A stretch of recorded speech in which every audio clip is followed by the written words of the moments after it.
Hey, you guys, we're still alive. Yeah, YouTube is asshole. All right. It is. YouTube is asshole. They don't actually send notifications. It does not work as advertised. Every time we stream, I get a notification maybe like 1/4 of the time. I don't know what to tell you. Yeah, you see. I'm worried about, because we had so much trouble last night. It says excellent connection right now, but that doesn't really mean anything, does it? Because we found out. I think it was our provider, and it was Saturday, which is a real busy time. I kind of suspect, yeah.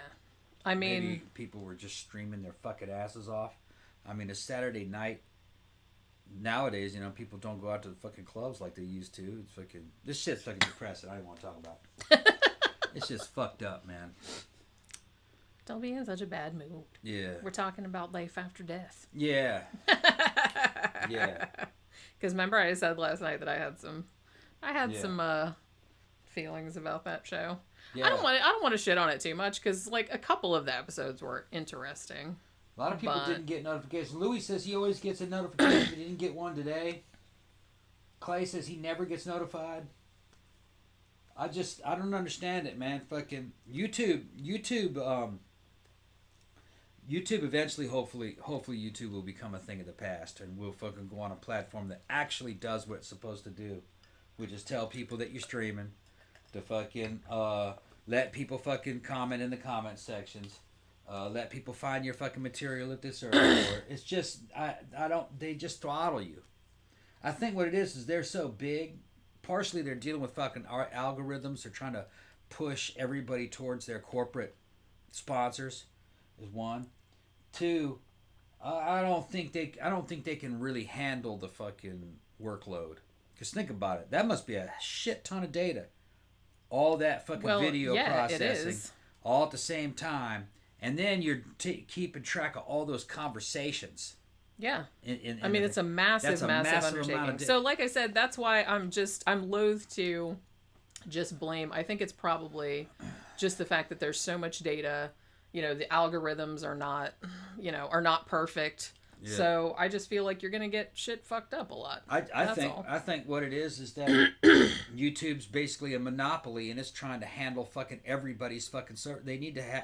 We need to look into something like DLive. I don't know. What do you guys think about another service like DLive? Because evidently, fucking DLive runs pretty fucking smooth, and maybe we could have a YouTube show, but once a week we could do a DLive show, or something like that. I don't know. Which would be the same thing. It's just on a more reliable platform. I don't think. From what I'm seeing, nobody's getting the notifications. You know what I mean? Yeah. Why are we live streaming if nobody gets the goddamn notifications? See how mad I am, people? I'm fucking mad. It makes you wonder how much in super chats we lose when, you know what I mean? Because there's people don't even know that we're streaming. Well, I think one thing though is that everybody that comes, they know when we stream, because we always stream at the same time. So yeah. I think that's a good thing. Well, that's our hardcore fans, though. You know what I mean? Fucking to grow your market, you have to have a reliable platform that tells people that you exist. I think what it looks like that they do is they let you get a certain size, and then they go, okay, we're gonna keep these people small. We don't want to pay them any more than what they're making now. It's like that, I think. Just say it. Yeah, I don't know. Like I said, just say it. It seems to be going okay so far. Yeah. I updated the OBS, like the streaming program. I did a hard reboot. I did a connection, thingy, fucking what do you call it? Troubleshooting, and it said everything was fine. Now the only thing that it said that was going on with the laptop was that the AC adapter. They said, well, the battery's charging, but it needs recalibration. So I don't know if that would... Maybe just unplug it and plug it back in? Well, yeah, I did that. You did? We'll see how... I don't know. So you have to run another, battery check later on. You have to do it for... You have to, do it for 3 hours. You have to plug it in for 3 hours, and then you have to... Yeah, last night was a fucking clusterfuck. Not only did we just get hammered, they kept fucking the stream up. Now we got fucking 4, 5, 6 pieces of fucking video there. And how are we going to edit? Are we going to eventually edit that into one? I might. One of those is only like audio. 26 seconds long. No, it's not. There's the shortest one is 5 minutes. Is it? Okay. And some of them don't have much content in them. It's just us going, what the fuck is what the fuck? And then it disappears. Well, I went in and trimmed out, like, because sometimes, like, the last few seconds would just be, like, being like, what the fuck? Not again. So it's like I trimmed some of that off. Now, the audio version, I edited it all into one. And it ended up being, like, 4.5 hours long or something like that. But, I don't know. I might eventually edit the video one into one thing, too, but... I'll do that it just sometime later. Shit. Because it's just, but it takes so long and it's such a pain. And what happens if you re-edit the video into one video? Do you lose all your super chat money? No, you don't lose you don't lose the money. Now you might lose the live chat because it's not in that same format anymore. Yeah. That's kind of the only reason I'm reluctant to do it because, it's kind of nice to see everyone's like comments and stuff over on the side, but I feel like if you download them all and edit them together, you're going to lose that because that's like a different format. The live chat isn't there once it posts. It goes into just regular comments. Oh, on mine it has live chat replay, yeah. Really? Mine doesn't. It doesn't have it on my device. Well, maybe it's just because that's... I mean, on my laptop and on my desktop, yeah, it has live chat replay. That might be a setting that you can change. I'm not really sure. Okay, we got 13 in there now. Nobody's talking. Y'all ain't saying shit, so let's go ahead and... It still says we're on, and it looks like we're on, and it's not even that far behind, so maybe last night we were just getting, like, connection problems, because I feel like maybe our Wi-Fi was fucking up or some shit like that. I got some fucking cough drops. I need a cough drop. I need a Rona. You got the Rona. Yeah, I don't mind one. You gave me your fucking cooties, man. Yeah. I tried to eat a sandwich today. My fucking nose is so fucked up that everything smells terrible. Smells like I got a damn forest fire in my nose. That's a bummer. Yeah, I tried to eat a sandwich that I cooked, a barbecue sandwich, and it smelled so bad because of this fucking shit. I was like, I couldn't eat it. I could only eat hard-boiled eggs. So it didn't have any damn flavor. Shit was terrible. The vinegar smelled like fucking rotten plastic. Yeah. Yeah.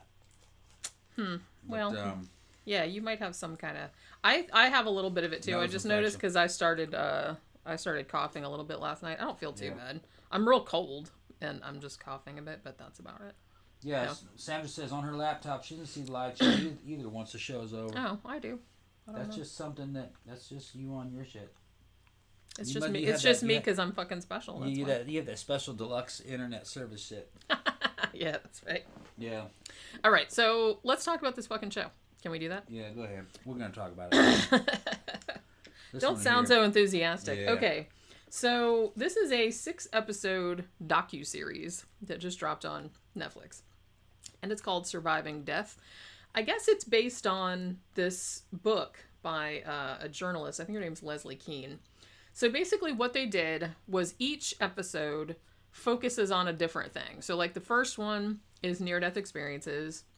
The second and third one, I don't know why they needed 2 episodes going into this because they're like an hour long, are about like physical mediums and seances and shit, which I'm just like, okay, whatever. And then the fourth one was, I think, like signs from the dead, like people that said that they got signs from it. I think there was an apparitions one, and then I think there was a reincarnation one, right? That seems like the ones that they were. So we sort of, because, Tom is like, oh man, we need to watch that because that looks like really cool. Now the first episode, which is about near-death, near-death experiences, was actually pretty interesting. And the people that they had on there that had, like, their stories were actually pretty interesting. Because the thing about near-death experiences is that that's kind of, I guess you could call it paranormal, but that's something that you could have scientific proof of that. You know what I mean? Or, proof of it that makes it more likely.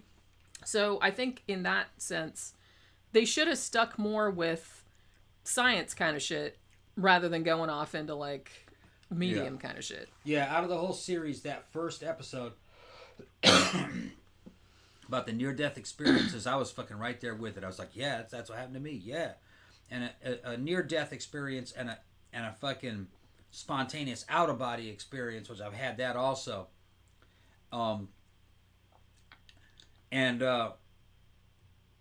know what I mean? Fucking what they're saying is exactly what the experience was like for me. And what's funny is that in one case, the woman had the out-of-body experience, or was it the near-death experience, and there was something retroactive about it, or she predicted the death of her son. I was just going to talk about that one. So this woman, stuff. I think this was the first woman that they talked to. She was, kayaking, and she went off a fucking waterfall that she didn't mean to go down, obviously. And pretty much she was kind of crushed, like, underneath the boat, and she was, like, drowning and stuff. And she was talking about the experience that she knew that she was dying, but she didn't feel any pain. She wasn't scared or anything like that. And she was under there. Holy shit, man. How long was she under the water? 20 minutes? It was a long time. It was a long time. I don't know how cold the water was, because that was the first thing I asked. So I imagine it was probably pretty cold. So finally, her friends who had been looking for her, and after a while they were just like, look, man, we can't find her. We're just going to have to leave her there. But then, like, they saw her boat, and then they saw her body floating by. And they said when they picked up her body, like, she was very clearly dead. She was, like, kind of bloated and, like, shit like that. But they somehow got her up to the thing, and she came back to life. And she actually, even though she was all busted up, obviously, because she went off a fucking tall waterfall, she actually made a full recovery. No brain damage, no nothing. But the weird thing is that she said that when she was in the near-death experience, which sounded very similar to the one that you had, where there were just, like, these beings who knew her, but she didn't quite, like, know who they were, but they were, like, still familiar. The past. Yeah. Yeah. And they told her that her son was going to die. They didn't say when, but they said that she was going to, and she said that she got the impression that her son was going to die before he was 18, and she was, like, wigging out about it. And she's like, and I never told him, until after he had turned 18, because I thought he was safe then. And then, like, a year or two later, he died, like, in an accident. Yeah. Creepy. That's pretty creepy. Yeah, but out of the whole series, you want to watch that first one. I can attest to what they're saying there. I can back that up and say, yeah, that's what it was like to me. They even had some doctors as witnesses. One of them was it happened to her, and she was a doctor. Talked about her near-death experience. She was a doctor when it drowned, wasn't it? I think she might have been, She yeah. was a doctor. And then there was another situation where they were working on some woman, and she left her body in some kind of out-of-body experience, and she could hear everything the doctors were saying and could describe what the hell was going on and was watching them, and she could play back the entire operation. Even though she had stuff over her eyes and ears. Yeah, and at the time, they had her hooked up to an EKG machine. There was no brain activity. Right. They put her in an induced coma, right? I think that's what that situation was. You don't need brain activity to have this out-of-body experience. You're freed from it. I talk about it in Mountain Poltergeist, what it was like for me. Now, what was weird in my case is I had a spontaneous out-of-body experience a few weeks before a fucking near-death experience in a motorcycle accident.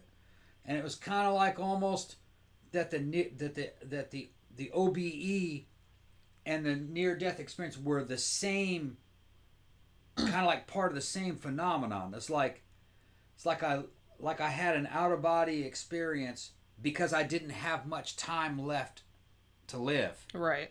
You know what I mean? Almost like training for it, maybe. But it turns out I did live. Yeah. It was weird. Because she said that some of the stuff that she had was kind of like retroactive. It's outside the normal space-time continuum. Yeah. It's just weird shit. And then one guy described that when he exteriorized, he was touching leaves and stuff and becoming part of the leaves and becoming immersed in, and that's exactly what it was like for me. He got electrocuted, didn't he? I think, in a bucket truck.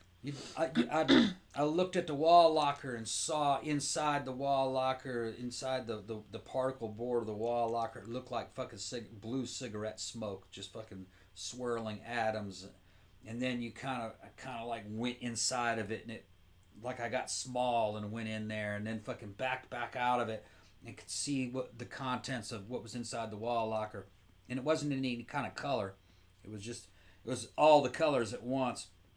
And then I could see objects from two opposing points of view at the same time. Like I could see it looking down on it, and then another point of view of looking up on it at the same time. And it felt like being in two places at the same time. You're kind of like non-local. You know, yeah, and that seems to be like what people are just, not everybody. I mean, some people that they didn't go a lot into this, but some people, I mean, just kind of this show that we did about out-of-body experiences, a lot of people have either no experience at all or they have something negative. So they did kind of mention that, but I think they kind of went with, you know, kind of more positive things. But there was one too where, wasn't there one where she was the pregnant woman, and this was weird. This was real weird too, because she had, I think it was her second kid. She was pregnant with her second kid, and she became convinced that she had, what do they call that? Previa, whatever it's called, where, you know, so you'll bleed to death, you know, usually. And she was, you know, a few months into the pregnancy, she was just adamant that that was going to happen to her and that she was going to die. And her husband, of course, was like, bullshit, you're just being a hysterical pregnant woman or whatever. But then when she went into labor, she did. And she did die. But she had, she like went out and she could describe like all the shit in the room and exactly what happened and all the instruments and all that other kind of shit too. And then her husband, who seemed like kind of a schmuck, to be honest with you, but he was, I don't know, he gave me like a little dick vibe. But he was just kind of like, yeah, I guess there was something to it after all. But it was kind of like that. But I think, I mean, that show was the most interesting to me because that seems like shit that you can, you know, prove, kind of. I mean, you can do, because I remember I read this book a long time ago. If you guys haven't read it, I think it's called, what the fuck is the name of that woman? It's over there somewhere. It's called Spook, and it's called Science Tackles the Afterlife. And it's this journalist, and she goes all around to different places where they're studying different near-death experiences and all that other kind of stuff. And it's really, really interesting. It's funny, too, but it's, you know, she actually does talk to, like, real doctors that are looking into this stuff. And one of the most clever experiments that they did with that was that they would make, like, stickers with words on them and stuff, and they would put them, like, up on top of really tall, like, fucking file cabinets and shit like that. And they had like really weird words and shapes and stuff up there so that if anybody exteriorized, they would ask them afterwards, like if they were dead, if they had been able to see them. Yeah. Which, like I said, that doesn't prove it, but it does, you know, it is kind of, you know, a lot of evidence in that regard. It's just a weird experience, you know. I was riding the motorcycle and I don't even really remember I don't remember the accident. Yeah. I was just riding and I was heading towards the intersection where the accident happened. And I looked down, or the way I remember it is I looked down and saw my shadow on the ground, me riding the motorcycle. And then all of a sudden I realized I wasn't just looking at the shadow, I was looking at myself riding the motorcycle. Riding the motorcycle on the street, yeah. And I was like, where's that light coming from? It was like some kind of shadow, and I turned around and looked, and there was a big old ball of white light came down and got me.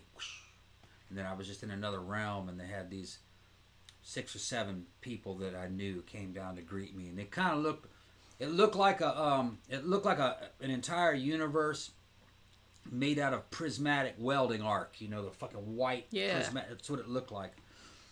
And it was in every direction at once, and when they came to me, they would kind of formed from that prismatic energy, and they kind of formed into avatars of who they were. Yeah.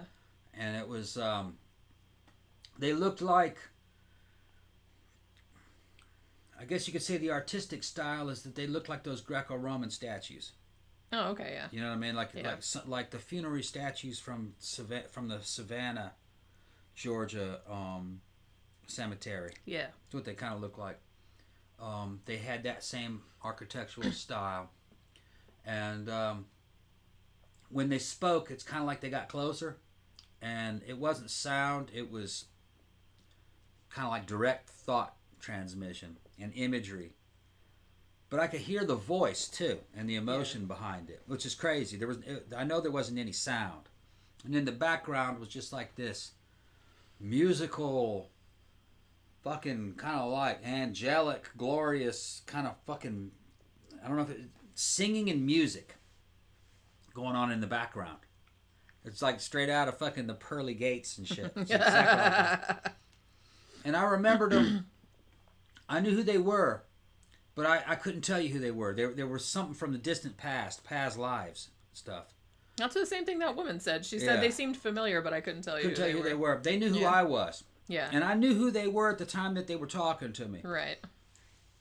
But after it was all done, they said that I wasn't going to be allowed to remember everything. They said that.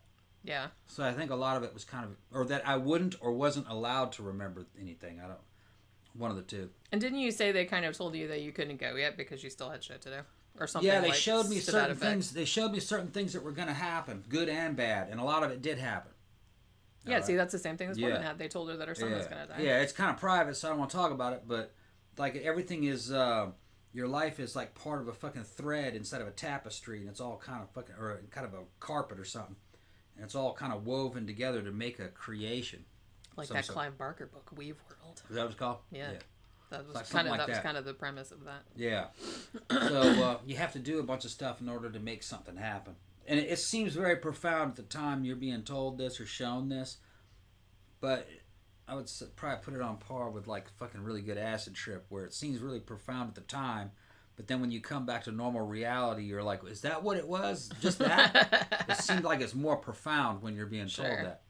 Yeah, and they have done actual studies of people, and they said that most of the near-death experiences that people report are very, very similar to the effects of like DMT. Yeah.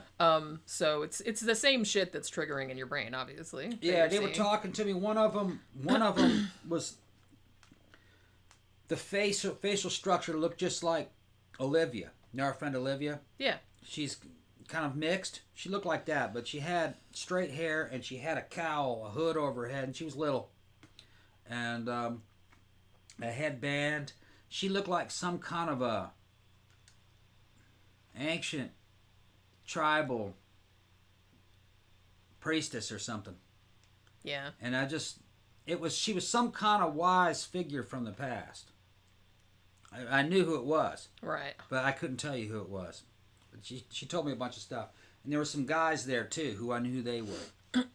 But I didn't spend that much time talking to them. Now I don't know exactly what the deal was. Are these ancient ancestors? Are they people that you knew in past lives? Are they your avatars from past lives? I don't know. Yeah. It could have been that too. They could have been like, yeah, there's lots of possibilities. Right. Louis said, Tom was your experience before you met me. Yeah, it was. Yeah, a long time ago. It was a long time. When was it? Back in the 90s, right? Yeah, that was like 94. Yeah, so that was a long time ago. Because we didn't meet till 2010, maybe? Yeah. Something like that. Yeah, so I do kind of want to talk about... So that was the best episode by far. Like, the reincarnation one was kind of interesting, too, even though I'm not sure I buy reincarnation. But some of this shit, I was like, oh, that's pretty creepy. But, like, the other ones... Like I said, I don't understand. It seemed like they made 2 episodes about the mediums and the... Oh, thanks. And the, the physical mediums, like, that kind of shit, the seances and whatnot. It seemed like they were just trying to stretch it out to 6 episodes. It's like they could have just had 5 easily. Because here's what they did. Like, the second episode kind of focused a lot on, I guess there's this kind of new agey, like, physical mediumship training kind of thing. It's in the Netherlands. And they went there, and they were talking to this one woman. What was her name? Nicole de Haas or something like that. And she's like a physical medium, which means, ectoplasm and all that kind of shit. Where it's not necessarily ectoplasm, but they can, they say they can, manifest like physical things, like we're in the thing. So they build this whole thing up about, these are all my people. And also, I don't know, like, all the new agey terminology they used, because I just kind of started rolling my eyes and, like, started, like, reading something else. But, because, I kind of just, my eyes started glazing over at that kind of stuff. But it was the whole thing where they're all sitting around in a dark room. They put her in the box and, like, they zip tie her to the chair and all this other kind of stuff. And then they build it up, like, to the end of the second episode, and then they're like, ooh, cliffhanger. And I'm like, bitch, I better see some ectoplasm at the beginning of this third one, because I sat through this bullshit for this. And then at the beginning of the third one, they were just kind of like, oh, well, by the way, we don't allow cameras inside the seances, and we don't allow them to be filmed, and it's completely dark, it's completely black in there. All they do is record the audio. I'm like, what the fuck good is that? And it's like they pull her out of the box, and it's like, oh, she had like a little dribble of some shit on her phone. I'm like, come on, knock it off. Same old tricks they've been playing since the 1800s. I'm like, that shit's been debunked for hundreds of years. Let me answer some questions. Knock it off. Business wanted to know, how sharp is your awareness when all this is going on in a near-death experience? you're kind of like experiencing kind of like hyper reality. It seems like it's more real than this reality. When you're there, looking back at this reality, this is more like an illusion, and that is more real than it. There's like a fucking fantastic sense of liberation, that you can do anything or go anywhere or be anything. That you've kind of returned home. You're like, nah, I don't want to go back. It's that kind of thing, you know. Like, nah. It sounds stereotypical, but that's what it's like. Yeah, because that's what that one guy said too. Because he saw his dad, who he had like kind of a relationship with, and he saw him at the end and got to hug him and stuff. And he's like, man, you can't stay here. And he was like, no, I want to stay because it was awesome. Yeah. But they're like, no, you have to go back. And when I turned away from him. I remember turning away from him, and it changed.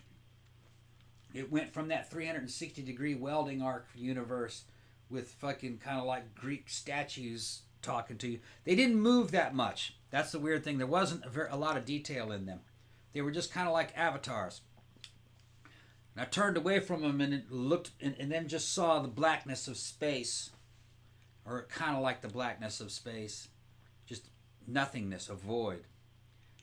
And in the void, at an angle, I saw a disc, a big flat disc, and it was all the color. It was a bunch of colors and a bunch of fucking weird patterns, and I realized that what I was looking at was past, present, and future of the fucking physical universe. And I saw where I belonged, and I zoomed in there, and bam, I was back. But that's what it looked like. That was how it was represented. That's to me. pretty crazy. Yeah, turn around, and there it was. And it kind of reminded me of a fucking, in a way, you know, like the fucking wheel that you spin from the Wheel of Fortune. Kind of like that. But I remember you telling me that. Yeah, it's kind of like that. And that's how big it seemed to me at the time. You're like, yeah, I'm going to buy a Val. Sure. But it was real fucking cool looking. And it was kind of like interwoven, almost like an oriental rug. It was weird. Yeah, I get what you're saying. And it was a bunch of fucking timelines and places, past, present, and future, kind of was being represented. And all of space, it was kind of being represented in it as a singularity, that you could see it all at the same time. You had to figure out, and it kind of instinctively went back where it was supposed to be. That's what it looked like. Glowing Turtle says, any supernatural or creepy stories from your time in the military? That was when I was in the military. Yeah. Yeah, and then I had the out-of-body experience about a week or so before I had that one. The out-of-body experience was cool, too, but I talk about that in the book. Yeah. Louis says, did you wake up at the scene of the accident of the hospital? Yeah, you were at... I was at Walter Reed Army Hospital like a week later. Yeah, because you'd been in a coma. Yeah, I did a coma. Yeah.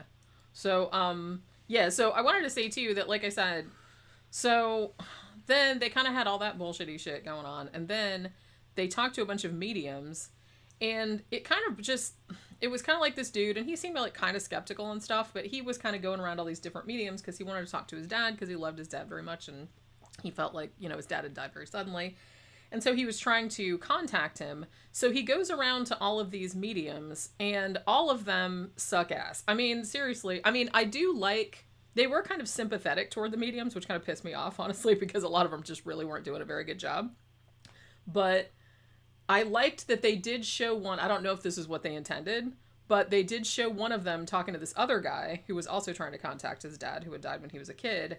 And this fucking psychic was just eating shit. Although he didn't get a single thing right. He kept saying, it's your grandfather. He kept saying, like, he got every single thing wrong.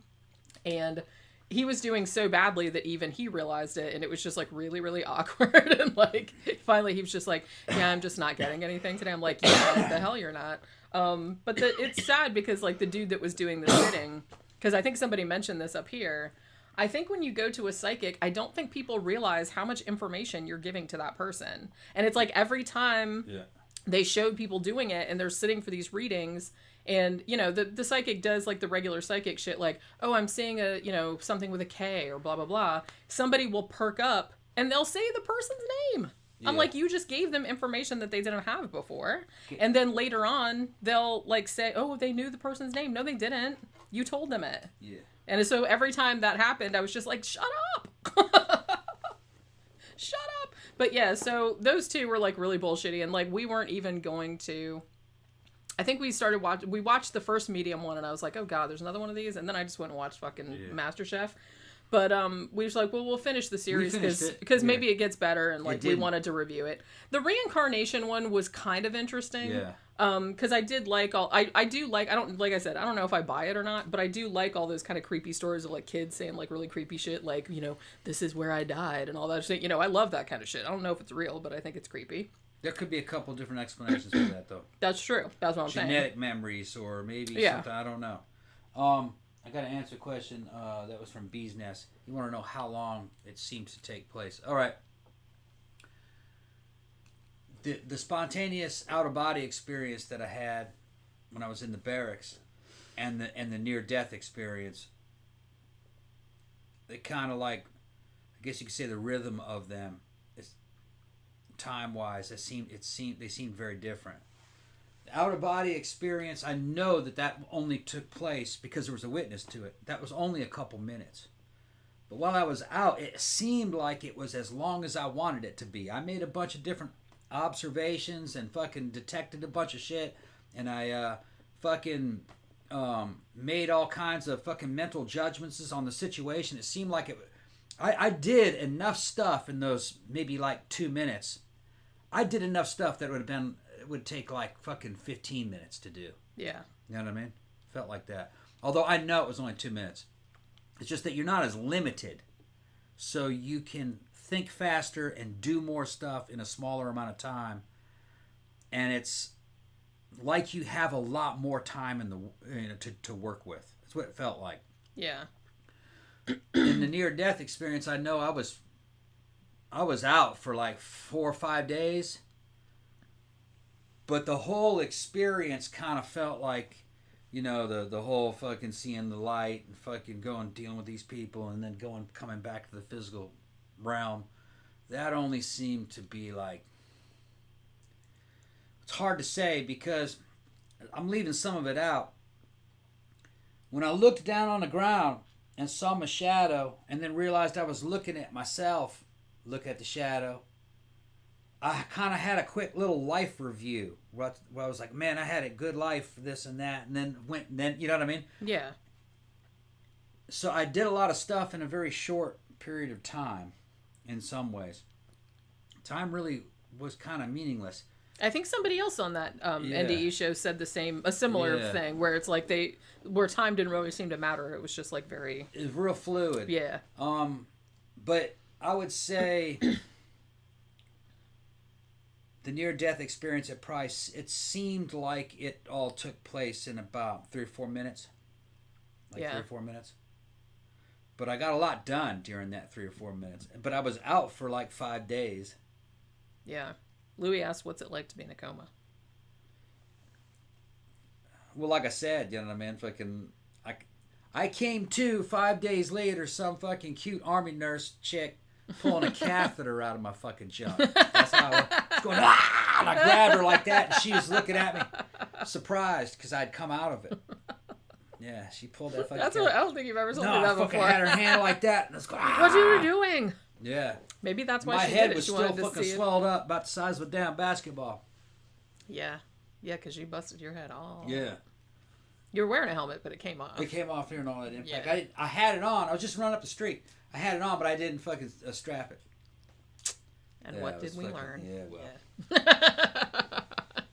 But yeah, so, and like I said, there was another one that was kind of bullshitty too, that was like signs from the dead, which is like people that, the thing about that one that kind of annoyed me, it's like, I don't want to shit on the people on there because they all seemed like lovely people and they had all, you know, they were all grieving. They had lost their loved ones. And you can understand why, you know, thank you, Mango. Small flashbulb for tonight's show and last Thank night's you show very much. will become infamous and legend. Yeah, I know, right? Fucking shit's shutting down all the time. Yeah. So it's like, so I don't really want to like, you know, piss on their parade too much. But some of the things that they consider as, you know, signs from their loved one, I'm like, I kind of feel like I would need a little something more than that. You know what I'm saying? It's like, oh, I found a penny on my floor that was, you know, the date that, like, some psychic told me that, you know, he'll give me dimes, and then, like, I found a dime, like, on my bedroom floor that had, like, the date of his birth on it. I'm like, okay, but I feel like if you're gonna give me a sign from the other side, then it better be something fucking unequivocal. You know what I'm saying? That's all I'm saying.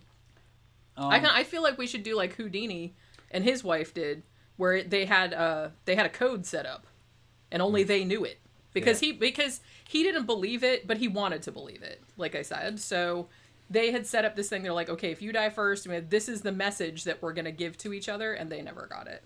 Yeah, well, that's because that bitch never had a fucking near-death experience. It'd be hard to do that. Somebody's asking me if I think there's an afterlife. Says, yeah, I think there's an afterlife and a before life. The problem is that, and the reason why Houdini wasn't able to bring the damn message back, to resist the pull of it, you know what I mean, would be like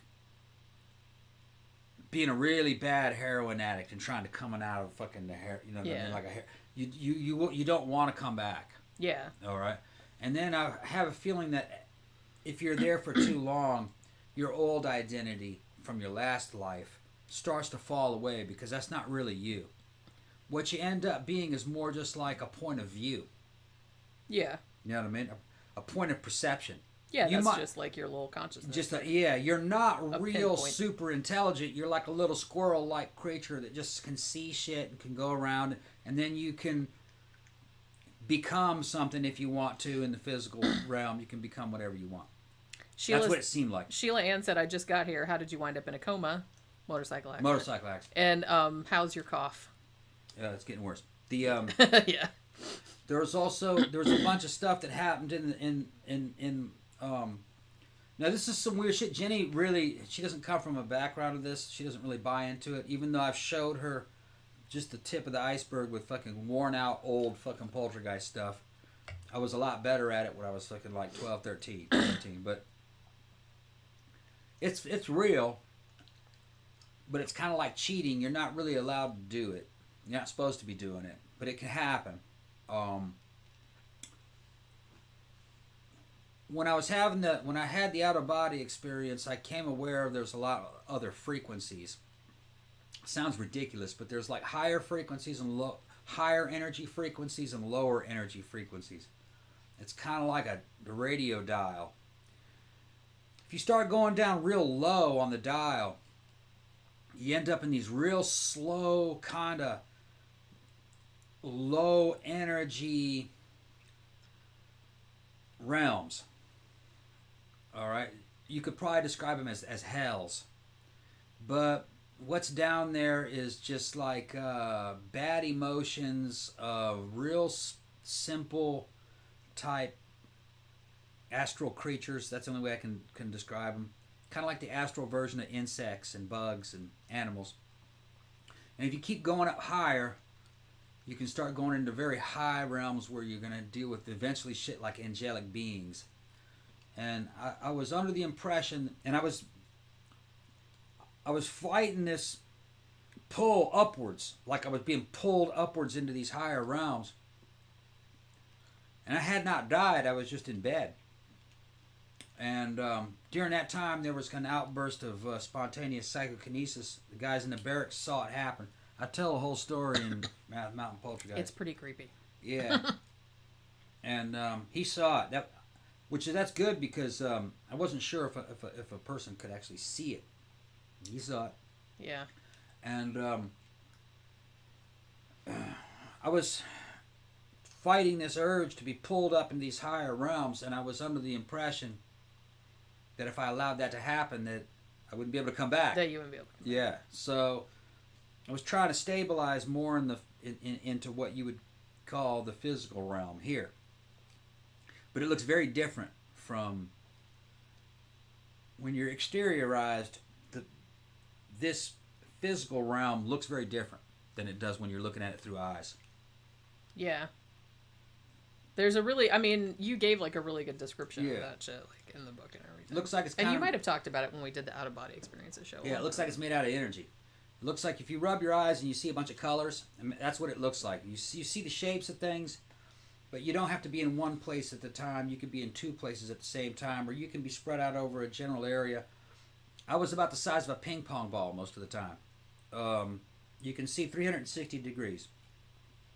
If you look too closely at something, you'll get smaller and go into it. When you first come out, you have a hard time standing still. You want to be moving in every direction you're looking at. So it took a few seconds, or at least it seemed like it took a few seconds. It's probably a millisecond because it's hard to tell how time is flowing. Yeah. It was like I couldn't look at anything without fucking going to it, yeah. So it was kind of like I was balanced on a pogo stick or something. But then that settled down, and I was just kind of this. It was weird. It does sound like a really weird. And didn't you say too that most of the room looked the same? Like most of the furniture was there, but the colors were different. Colors all wrong. And then you said that there were some shapes in there, like fucking like some pyramids shapes, and shit like that weren't there. Yeah, there were geometrical shapes in the room that weren't in the room, but I kind of chose not to see them, and they faded away. And then Davis was in the room with me, and I could see him, but he just looked like a black shadow, and it looked like he was blocking out the environment behind him. That's the only way I can describe it. He looks two-dimensional, kind of. Yeah, kind of like a paper cutout. Yeah, and when he moved, he looked real fluid, almost kind of like a black cloud. And when he stopped or paused, then I could see the arms and legs. But when he moved, it just became kind of like an amorphous blob. Because he was freaking out, right? Yeah, and I could hear him, but it was like I could hear him from far away. It was weird. Yeah, Glowing Turtle says you turned into an orb. Yeah, basically. Pretty much, yeah. Because you always say that you felt like you were like a ping pong ball saw. He could see it, but he wouldn't tell me what it looked like. Yeah, because it freaked him out, like I thought. Yeah, he wanted to beat my ass over it. And he did. He said he. I contacted him on Facebook. He wouldn't talk to me. Yeah. Yeah. Yeah. He says, "Don't you ever fucking talk about this. Don't you ever fucking talk about this." Yep. What was that? What was that? Yeah. I think he thought it was like some weird satanic or sorcery shit or something. I don't know. But yeah, so, like I said, it's worth watching. Like I said, if you're going to watch it, I would recommend just watching the first one about NDEs, which that's kind of interesting. And like I said, the reincarnation one is interesting too, just, in a creepy, kids say the creepiest things kind of way. Like, that's kind of cool.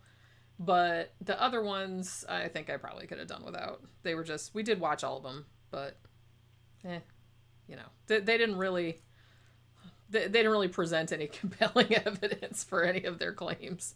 And it mostly was just like a bunch of kind of new agey stuff, which I don't really have a lot of patience for, But, so you have anything else you would like to add? I guess that's about it. We've been going almost an hour. Holy crap. Yeah. I thought I'd be falling asleep before that because I'm like worn out. And hey, the connection stayed the whole time. Yay. Yeah. And it still says excellent connection. Yeah. So we must have just had problems with our Wi-Fi last night. I can't really think of any other explanation.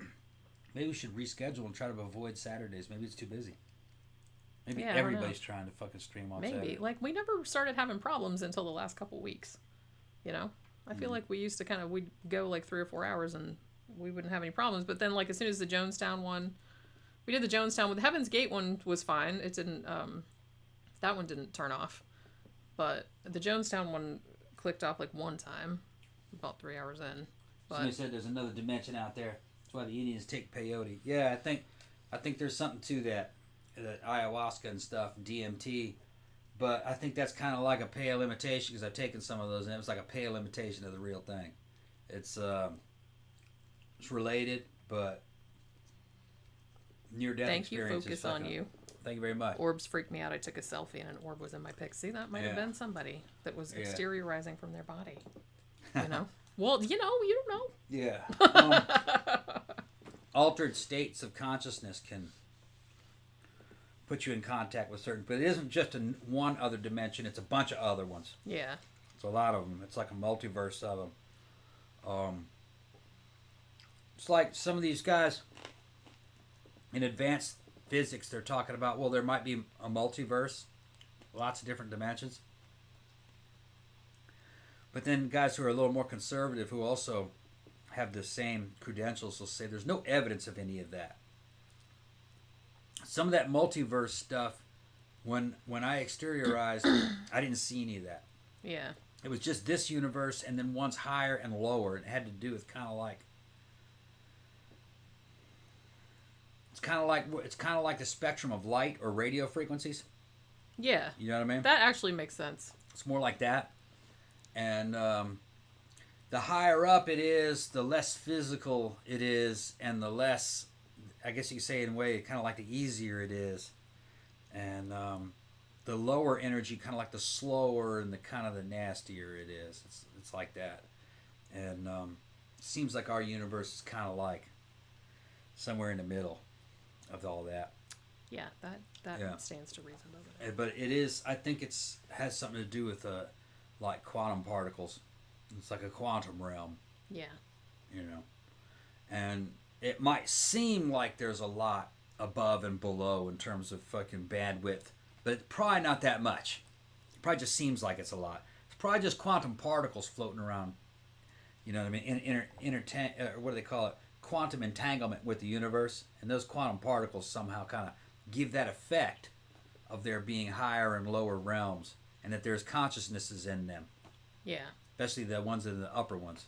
The lower ones, like I was aware for a second that something moved through the room in another lower frequency, and it was just like a moving bubble, and it was really in nothing, like a fish, but it wasn't a fish. It was just yeah, I get what you're saying. You know what I'm talking about? Something maybe farther down. Something down in the evolutionary scale went by. Yeah, it wasn't threatening. It was just some kind of life form. Yeah. You know what? Remember From Beyond? Yeah. With the resonator. Resonator? Something like that. It felt like, but they didn't look like biological creatures. They. Yeah. See, H.P. Lovecraft knew what was up. Yeah. Yeah. All right. Shit. So we will be back again tomorrow talking about another movie. And now I'm going to go take a goddamn nap because I'm really, really sleepy. And you need to go take some more cough drops and get better.